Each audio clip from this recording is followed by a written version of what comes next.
Extraction of metals of high activity like potassium, sodium, calcium, magnesium or aluminium.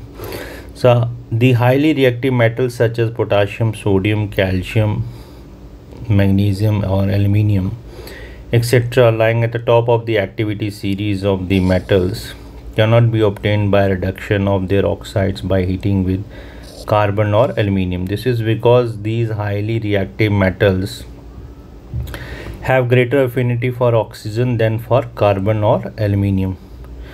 Hence, these metals are obtained by electrolysis of their molten or fused oxides or chlorides. This method is called electrolytic reduction because on electrolysis metal ions being positive are liberated at the cathode, that is negative electrode, where they gain electrons coming from the source of electricity and are converted into the metal atoms, that is metal ions are reduced to metal atoms. So electrolysis of molten sodium chloride. So when sodium chloride melts, it splits into sodium ion and chloride ions. So ये sodium chloride heat किया तो ये melt हो जाएगा sodium ion और chloride ions में. So when electricity is pass through the melt, sodium ions go to the cathode whereas chloride ions are liberated at the anode. Sodium ions gain electrons at the cathode and are thus reduced to sodium atoms, right? So cathode पे ये deposit हो जाएगा.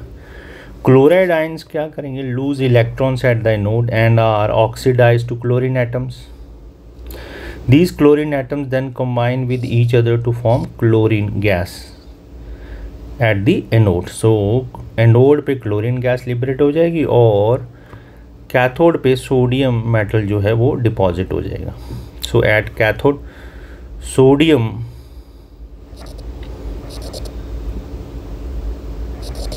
Sodium ions electrons gain करेंगे cathode पे और reduce हो जाएंगे sodium metal में, right, at the cathode. At anode chloride ion oxidise होंगे, इलेक्ट्रॉन लूज करेंगे, राइट. तो दो क्लोरीन कंबाइन करके क्लोरीन गैस की फॉर्म में लिबरेट हो जाएंगे at anode. The sodium metal is obtained at the cathode whereas chlorine gas is liberated at the anode. And other reactions in the process, इसके साथ साथ क्योंकि वाटर भी रहता है तो केवल सोडियम जो है वाटर के साथ रिएक्ट करके सोडियम हाइड्रोक्साइड बनेगा और हाइड्रोजन लिबरेट हो जाएगी एट दी इसमें. तो ये हाइड्रोक्साइड बन जाएगा और एनोड पे ही जो है इसमें कैथोड में जब ये बनेगा तो कैथोड में कई बार ये रिएक्शन भी हो जाता है कि वाटर के साथ रिएक्ट करके सोडियम हाइड्रोक्साइड बना दे और hydrogen is liberated at the cathode.